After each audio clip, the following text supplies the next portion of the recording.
Günümüzün o koşturmacalı, hatta kaotik dünyasında binlerce yıl önce yaşamış bir filozofun sözleri bize ne ifade edebilir ki? Platon'a göre aslında her şeyden çok daha fazlasını.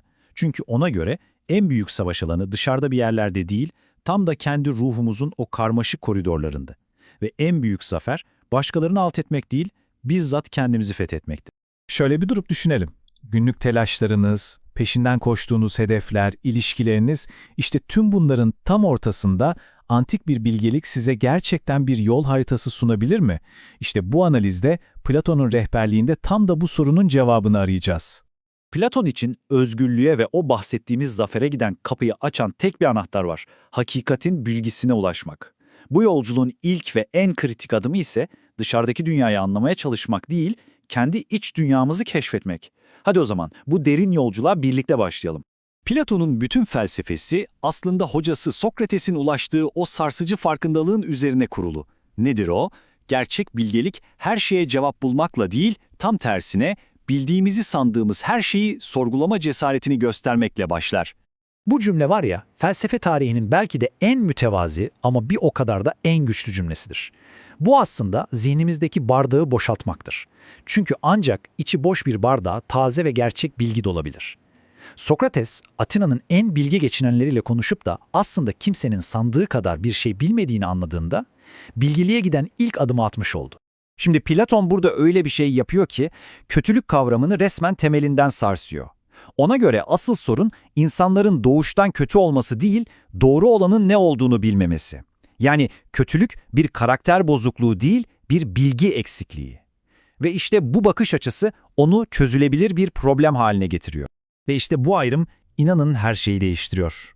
Platon bize diyor ki, insanları yargılamayın, onların cehaletini ortadan kaldırmaya çalışın. Kötülük yapanı damgalamak yerine onun eğitilmesine odaklanın.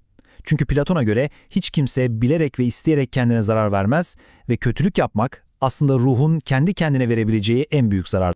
Kendimizi anlama yolculuğunda biraz ilerledik. Şimdi Platon bizi daha da çetrefilli bir alana, en güçlü duygularımızın kalbine, özellikle de sıkça yanlış anlaşılan aşk kavramını sorgulamaya davet ediyor. Kulağa ne kadar kışkırtıcı geliyor değil mi? Platon burada bizim o romantik, tutkulu aşk fikirlerimize adeta meydan okuyor. Bu sözle aşkın içinde yırtıcı, hatta bencil bir taraf olabileceğini fısıldıyor bize. Yani Platon'un burada işaret ettiği şey çok net aslında. Sadece arzuya ve tutkuya dayalı bir aşk, karşındakinin iyiliğiyle değil, kontrol ve tüketimle ilgilidir. Böyle bir ilişkide aşık, sevdiğinin ruhunu beslemek yerine onu kendine benzetmeye, kendi eksiklerini onunla tamamlamaya çalışır. Bu bir rehberlik değil, bir nevi esarettir. Platon'un gerçek sevgiye giden yolu işte bu kadar net adımlarla çizilmiş.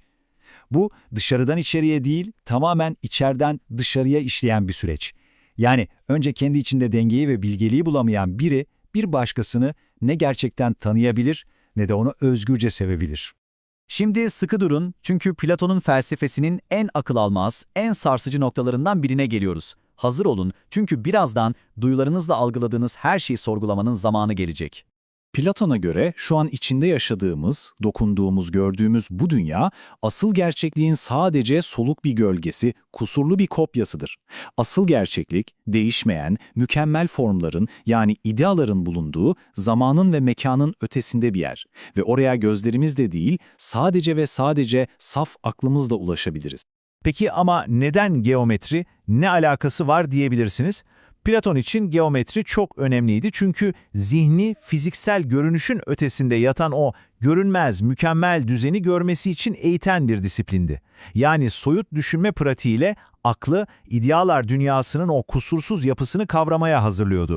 Tamam, kendimizi tanıdık, idealar dünyasını anladık. Peki bütün bu içsel yolculuğun dış dünyayla yani yaşadığımız toplumla ne ilgisi var? İşte Platon burada muhteşem bir köprü kuruyor ve bireysel erdemin daha iyi bir dünyanın temelinin nasıl oluşturduğunu gösteriyor. Bu o kadar güçlü bir fikir ki, yani diyor ki Platon, toplumdaki adaletsizlikten, bozukluktan mı şikayetçisin? O zaman önce dön, kendi ruhundaki adalete bir bak. Çünkü içinde yaşadığımız dünyanın durumu, bizim kolektif içsel durumumuzun doğrudan bir yansımasından başka bir şey değil. Toplumu iyileştirmek, insanın ruhunu iyileştirmekle başlar. Platon'a göre iyi bir toplumun erdemleri, iyi bir bireyin erdemleriyle birebir aynıdır. İnsanın ruhunu 3 katmanlı bir yapı gibi düşünün. En tepede yönetici olan akıl, ortada onun emirlerini uygulayan irade ve en altta da kontrol edilmesi gereken arzular. Bilgelik, aklın yönetimidir. Yiğitlik, iradenin doğruyu savunmasıdır. Ölçülü olmak ise arzuları dizginlemektir. Bu üçü birbiriyle uyum içinde çalıştığında hem bireyde hem de toplumda adalet ortaya çıkar. Ve geldik en can alıcı noktaya. Platon'un bu sözü adeta bir uyarı zili gibi çınlıyor. Diyor ki, eğer sen kendi aklının, iradenin ve arzularının yönetimini eline almazsan, bu gücü farkında bile olmadan daha az bilgi olan dış etkenlere veya ilkel içgüdülerine teslim edersin. Kendi hayatının kaptanı olmazsan, rotasını bilmediğin bir gemide sadece bir yolcu olursun. İşte Platon'un binlerce yıl öteden bize sorduğu o en temel soru bu. Ve bu sorunun cevabı sadece ve sadece size ait. Unutmayın, kendi içinizdeki dünyayı yönetmek, dışınızdaki dünyayı değiştirmenin her zaman ilk adımıdır.